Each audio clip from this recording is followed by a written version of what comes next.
bit of cold air back this morning combined with whipping winds. Drake May suddenly surging in the race for MVP. He's unbelievable. I mean, I think he's MVP hands down. What happened overnight that led to a major shift in May's favor? Also, the bomb squad responding to an area in the north end of Boston.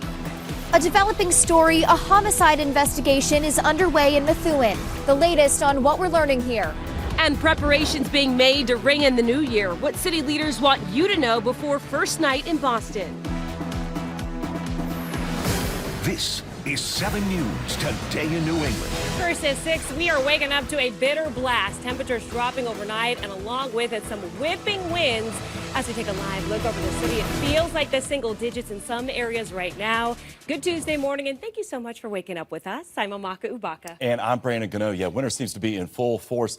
Chris, this morning, those winds are a little too much. No, it's unrelenting outside this morning and just so consistent with these powerful gusts over 50 miles an hour. In fact, a recent gust in Boston to 53 in the city, recent gust to 37 in Worcester, but even out in the Worcester Hills, you've had these gusts on the order of 50 to 55 miles an hour this morning. That's where high wind warning is in effect, northern Worcester County. For the rest of us, basically a wind advisory through the day into this evening, although tonight's winds won't be quite as strong as what we're experiencing outside this morning. It's driving in the cold air, 25 in Boston, 18 in Worcester. These numbers not changing much throughout the day. These numbers won't change much either. Wind chills down into the single digits. Feels like 2 in Worcester, 9 in Boston. Backside of this powerhouse storm to the north and east of us is driving in that wind, but it is mainly dry other than a spot flurry throughout the day. And you can see these temperatures don't move much as we go through the afternoon.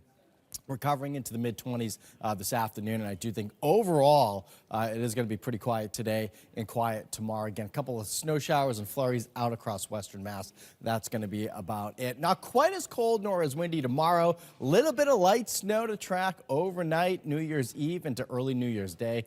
We'll talk about that forecast coming up. All right, it's 6:02 time now for Fast Chat Traffic. Here's Paul Exeni. Good morning. Right now, as you're heading out the door, I will say that commute has started to fill in just a little bit more. Nothing too major to worry about, though. We're not seeing any breakdowns or crashes, especially as we kick things off on the Zachem and the Lever Connector.